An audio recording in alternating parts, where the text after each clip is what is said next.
জ্যৈষ্ঠের খরতাপে পুড়ছে চারপাশ। মধ্য দুপুরের আকাশ যেন ঢালছে আগুনের ফুলকি, আর সেই আগুনে পুড়ছে পুরো নগর। কাঠফাটা রোদ আর ভ্যাপসা গরমে হাঁসফাঁস জনজীবন। সবথেকে বেশি বিপাকে পড়েছেন শ্রমজীবী মানুষরা। জীবিকার তাগিদে তীব্র গরম আর রোদ উপেক্ষা করে ছুটতে হচ্ছে মাঠে ঘাটে। প্রকৃতির এই বৈরিতায় দিনমজুরদের অসহায়ত্ব যেন আরও স্পষ্ট।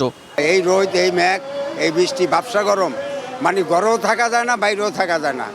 আর কাজ না করলে তো রিজিক চলে না। বরফের নদীতে গলা পর্যন্ত ডুবাই থাকি, এত পরিমাণ গরম, একটু পর পর তৃষ্ণা লাগে, মনে হয় গলাটা শুকাই গেল। এমন মানে এইরকম থাকলে ভাই মানুষ অসুস্থ হয়ে যাবে। গরমে অস্থির লাগিতেছে, এখন আজকে খেতেছি। যদি আমরা অন্যান্য পোষা প্রাণী হইতাম তাহলে আমরা মনে হয় মারা যেতাম এমন অবস্থা। আবহাওয়া অফিস জানিয়েছে ৩১ মে থেকে রংপুর, রাজশাহী এবং খুলনা বিভাগের সব জেলায় মৃদু থেকে মাঝারি ধরনের তাপপ্রবাহ বয়ে যাচ্ছে।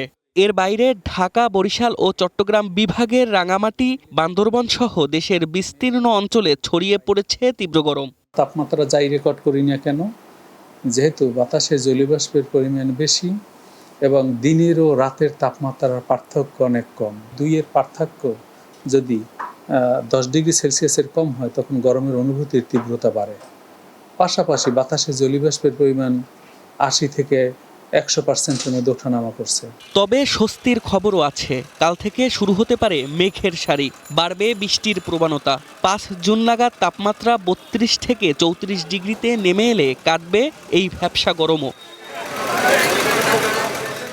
শিফাতুল্লাহ, ওয়ান নিউজ, ঢাকা।